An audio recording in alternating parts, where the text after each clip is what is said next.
আমরা পাড়ি দিচ্ছি ঢাকার প্রাণ বুড়িগঙ্গা নদী। আজ নদীর ওপারেই যুবকদের নিয়ে ঈদ পুণ্যমিলনীর আয়োজন হয়েছে। সেখানে ছিল সকালের নাস্তা, ইসলামী সঙ্গীত, ফুটবল পেনাল্টি কিক প্রতিযোগিতা এবং বিজয়ীদের মাঝে পুরস্কার বিতরণ। যুবকদের নিয়ে এত মনোমুগ্ধকর আয়োজন কে করতে পারে?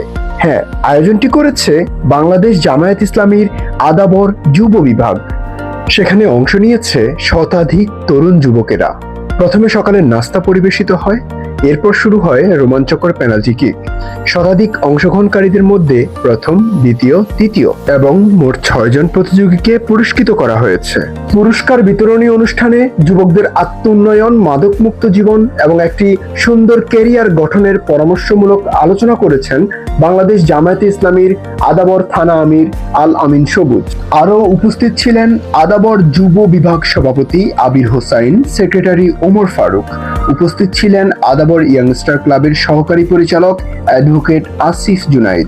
উপস্থিত ছিলেন আদাবর ইয়াংস্টার ক্লাবের এইচআরডি সম্পাদক সাখাওয়াত শিবলি। প্রকৃতির মাঝে এমন একটি সুশৃঙ্খল আয়োজন যে কারোর মনকেই মুগ্ধ করবে।